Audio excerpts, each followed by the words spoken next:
Hey Megan, I started smoking again. It's just so easy when you're 18. You don't need to like mooch cigarettes off of anyone. You can just go buy them.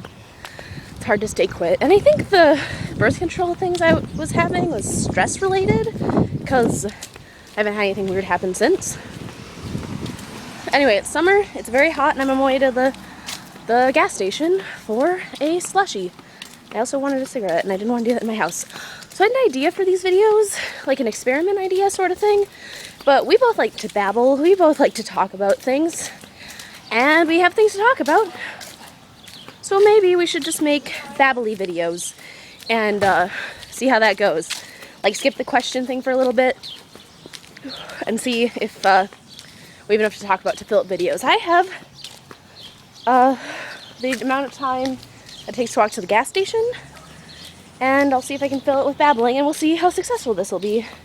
If I can't think of anything to talk about, I'll just pull a question out of my butt or something, some really generic, if you could meet anyone alive or dead sort of thing.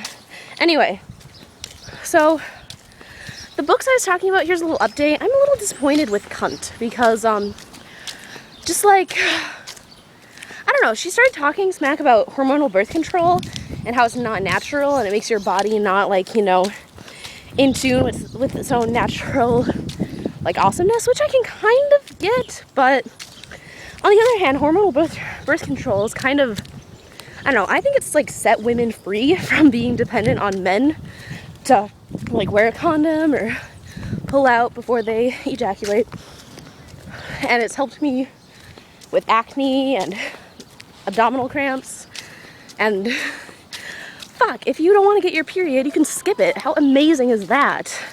So, I don't know, I think it's a really wonderful thing, and I don't like that she slammed it. Plus, and I mean, I'm pro-choice, but she's had like 3 abortions, and she's anti-hormonal birth control, and I'm just kind of like,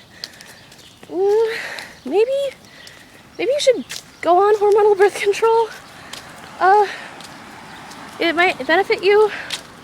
I mean, but she did talk about, I feel weird sharing someone else's, like, personal business on the internet, but she wrote it in a book, so she had 2 clinical abortions, and those were, like, awful, as you'd imagine, but then she had one, like, massage and herb-induced abortion, which actually, like, I'm gonna get graphic for a sec. The embryo, like, standing in the bathroom, I just, like, fell out on the ground one day, and, it's like a little orb of life. And she said it was really cool to see, and that she didn't have any, like, when you have a clinical abortion, they like give an injection in your cervix and like use a vacuum to like suck out the developing fetus, and it's really bad for you and you have like bleeding and pain for a while. But on this one, apparently she only had it for like a couple days and then she was okay. And you have to induce it early, which is good, because then, like, that sort of limits the amount of harm you can do to the developing fetus and the amount of pain. And I'm just kind of like, why don't we do that more? I mean, it's pro-choice, but also pro, you know, not having people suffer, and that's women and children. So I believe in aborting early because baby can't feel pain, and women shouldn't have to suffer that much if they can't, for one reason or another, give birth. And so I feel like that should be a more common thing. But I don't know, I'm just kind of sad that she slammed hormonal birth control that way. I think it's such an amazing invention, and I'm bummed. On another note, prom was last night. That was really fun.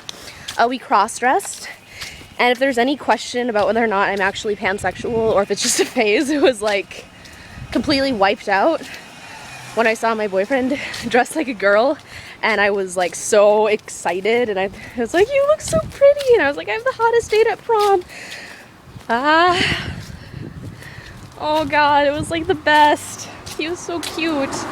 Anyway,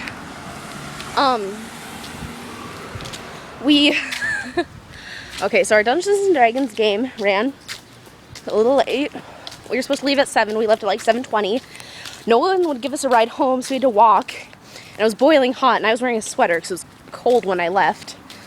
And we got home at 7:40, and this is so weird. I'm gonna stop so I can finish my cigarette before I get to the gas station. My aunt really wanted to come take pictures of me for some reason, and I said 8, and since we were running late, I was like, don't come till 8:30. She shows up 10 minutes early and waits outside because she had her daughter with her, and her daughter's afraid of dogs, and Nick has a dog. So she's waiting outside, and I'm like, oh God, hurry up, let's get ready. I feel weird. I feel like I'm being stalked. So that was kind of stressful. We got a bunch of pictures taken, and we were all feeling a little frazzled when we left. But when we got to prom, or actually we left and then got lost on the way to prom because it's on the Centennial Showboat, and I don't know if you've ever been there, but it's really hard to find the parking lot. So we drove around like trying to find a way onto the parking lot, and Nick's mom was like so determined to find the parking lot. I'm like, if you drop us off like in the general area, we can walk there. I mean, Nick's heels aren't that high. But she's like, no, I'm gonna find the parking lot. And we drove back and forth in front of it like 5 times, and eventually we're like, drop us off. We're an hour and a half late. We need to get there, and there's only an hour and a half left.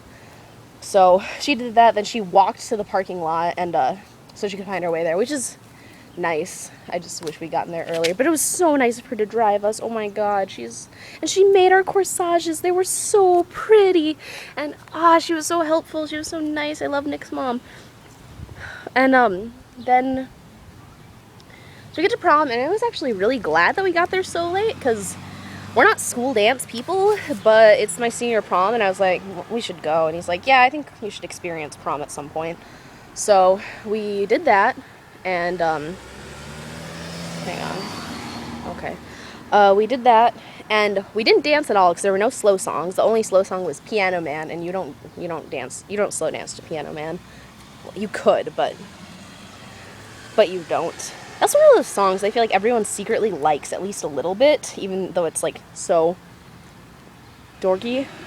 And yeah.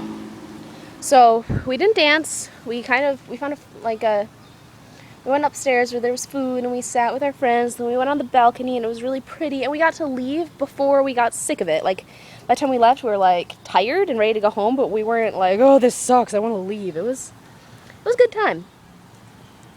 Then Nick's mom really wanted to take me home, so I didn't get to like hang out. But we had a nice night. We had a very nice night. Anyway, so that was my prom. My cigarette's almost gone, and I'm almost to the gas station, and this is an 8-minute video, so I'll stop it now. I'll see you on Thursday with more babbling. If you don't think this is a good idea, just vocalize that, and I'll start asking questions again. Alright, have a nice week, and I'll see you later. Bye!